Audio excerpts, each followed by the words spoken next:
यहाँ से राईटले ना.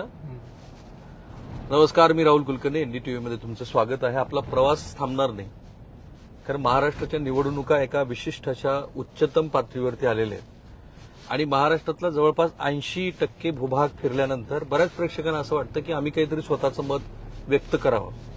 आता लिहून ठेवा वगैरे अशा पद्धतीची भाषा ही कधी मी वापरत नाही, परंतु साधारणपणे आपण हे धाडस, हे धारिष्ठ्य निश्चितपणे दाखवायला हवं की जेव्हा तुम्ही एवढ्या वेगाने इतक्या लोकांची, म्हणजे बघा, ताई माई अक्का हा आमचा एपिसोड होता, महिला मतदार आणि कार्यकर्त्यांना संवाद साधणारा. आमचं जे इलेक्शन कार्निवल आहे, त्या इलेक्शन कार्निवलमधून आम्ही मुद्दे काय आहेत त्या मतदारसंघातले ते बघत आहोत. आमचे जे ग्राउंड रिपोर्ट्स आहेत ते नो फिल्टर नो एडिटिंग असल्यामुळे ते अवघ्या महाराष्ट्रासमोर आहेत. आणि त्यासोबतच ज्या मुलाखती आम्ही करत आहोत ते त्या मुलाखतीच्या माध्यमातून प्रत्येक राजकीय पक्ष, त्यांचे महत्वाचे नेते काय पद्धतीचे मुद्दे, ज्याला आपण अलीकडेच नेरेटिव्ह वगैरे म्हणायला लागलो, ते मांडण्याचा प्रयत्न करतात हे सांगतोय. आणि म्हणून सर्वार्थाने सर्वांगीण अशा पद्धतीचं हे कव्हरेज आहे. आणि म्हणूनच आम्ही सतत तुम्हाला विनंती करतोय की आमचं युट्यूब चॅनल सबस्क्राईब करा, बेल आयकन दाबा. मला पूर्ण खात्री आहे की जितक्या निष्पक्ष जे पत्रकारितेचे मूळ गुण आहेत, धर्म आहेत, त्यापैकीच एक, तर तसं निष्पक्ष तुम्हाला कुठेही वार्तांकन होताना दिसणार नाही.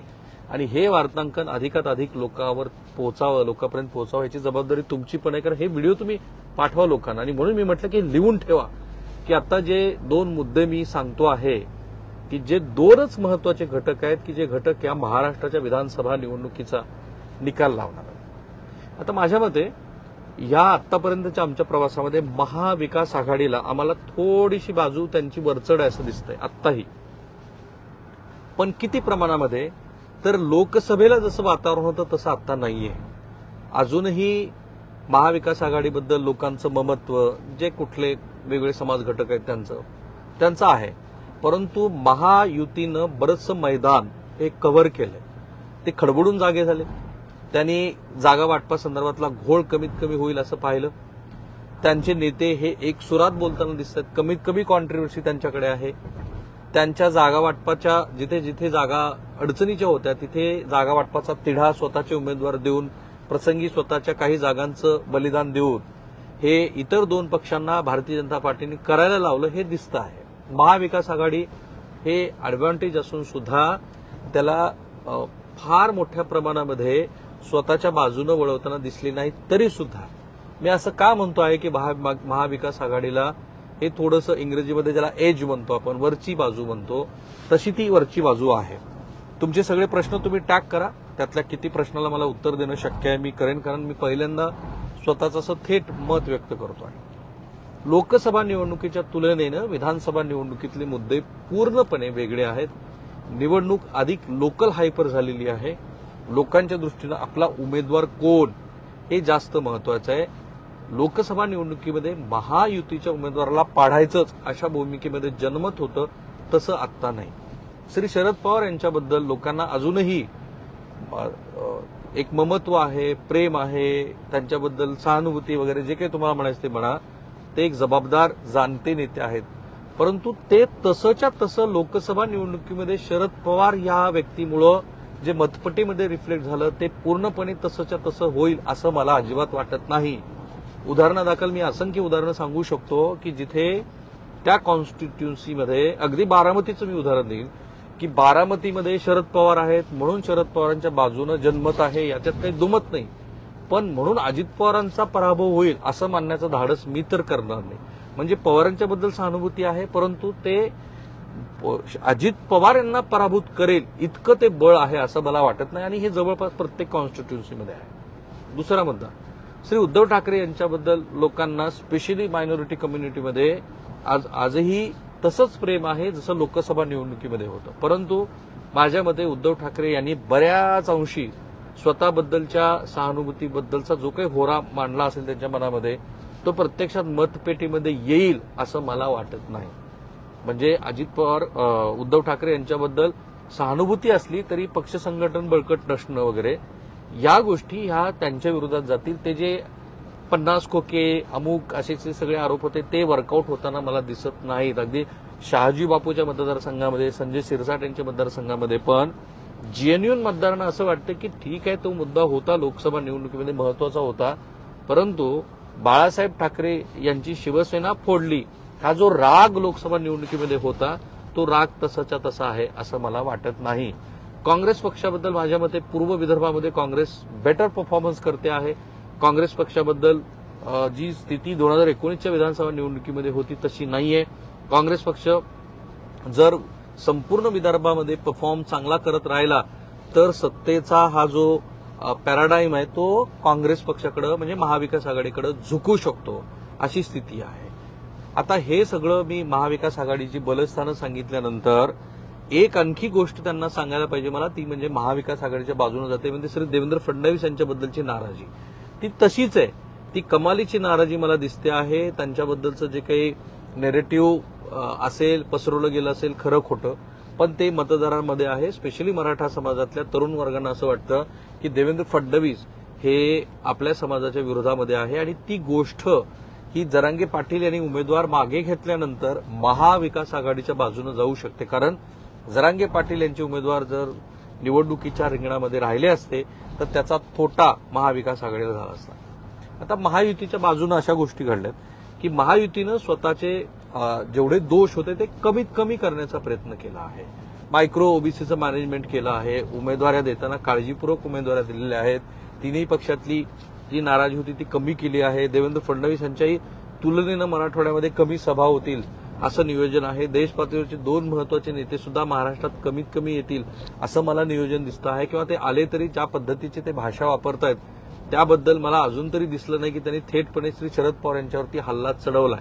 आणि ते त्या गोष्टीतनं शिकलेत की शरद पवारांच्यावरती आपण हल्ला चढवला तर काय होतं. एकनाथ शिंदे यांच्या प्रतिमेचं संवर्धन झालेलं आहे.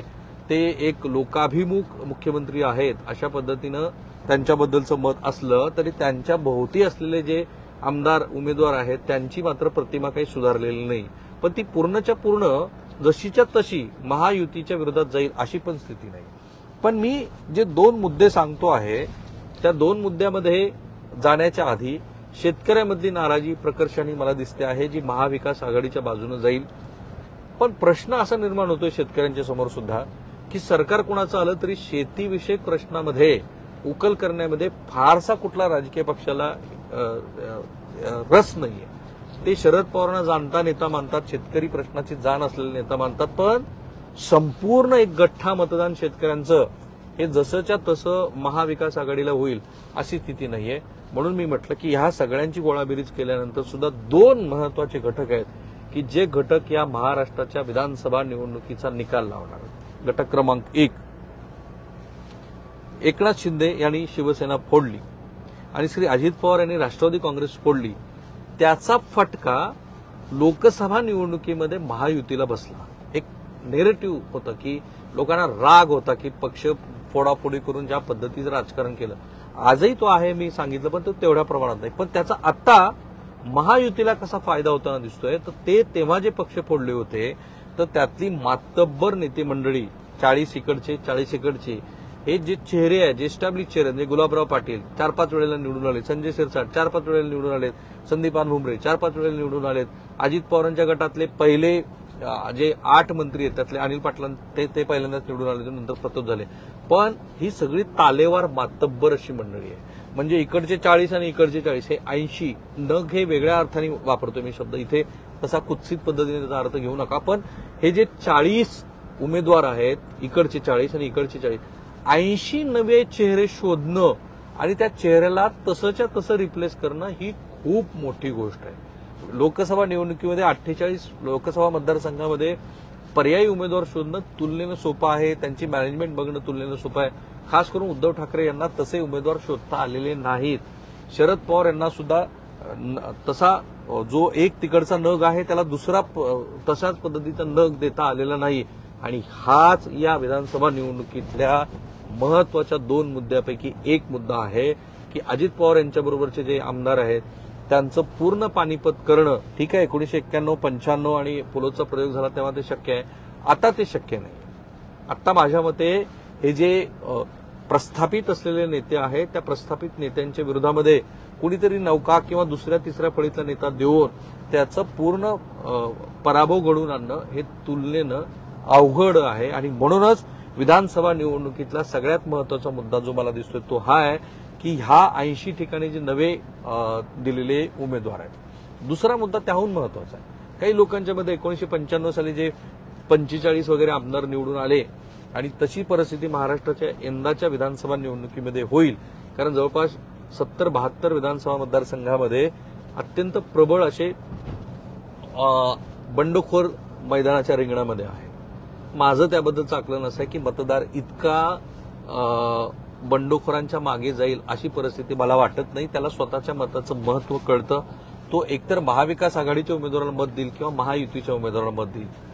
तो आपलं मत हे वैचारिकदृष्ट्या बांधिलकी ठेवून समजा वंचितचेच उमेदवार निवडणुकीच्या फ्रेममध्ये आहेत तर त्यांना तो मतदान देईल का, तर ती प्रस्थापित असलेल्या राजकीय पक्षाबद्दलची गोष्ट आहे. पण जे बंडखोर अपक्ष आहेत, जे बंडखोर इकडून तिकडे जाऊन कुठल्या तरी उमेदवारांच्या पक्षाच्या पाठिंब्यावरती निवडणूक करतायत, तर ते तसेच तसे 70-72 हे इतकं मोठं बळ 1995चा विक्रम मोडून महाराष्ट्राच्या 2024च्या निवडणुकीमध्ये विजयी होतील असं मला वाटत नाही. काही अपक्ष हे निश्चितपणे मजबूत आहेत. काही ठिकाणी आता सांगोल्याचं उदाहरण आपण बघू. सांगोल्यामध्ये बाबासाहेब देशमुख हे विजयी होतील असं माझं आकलन आहे ह्या क्षणाचं. मे बी त्यात बदल होऊ शकतो, पण असे मला 10-15 दिसत आहेत की जे बंडखोर हे स्वबळावरती स्वतःच्या ताकदीवरती विजयी होतील, पण अगदी 70-72 बंडखोर निवडून येतील अशी परिस्थिती नाहीये. पण दुसरा मुद्दा हाच आहे की हे बंडखोर स्वतः जरी विजयी होणार नसले तरी ते महायुती किंवा महाविकास आघाडीची टॅली हे कुठल्याही बाजूला झुकवू शकतात. इथेही पॅराडाईम हा कुठल्याही बाजूला फिरू शकतो. म्हणून हे दोन मुद्दे महत्वाचे आहेत, लक्षात ठेवा. एक, हे जे नगाला नवे उमेदवार दिलेले आहेत ते, आणि दुसरं ह्या ज्या बंडखोर झालेल्या आहेत त्या बंडखोरांनी प्रस्थापित राजकीय पक्षाच्या उमेदवाराचं संभावित पद्धतीनं जे काही ते गणित बिघडवणार आहेत ते.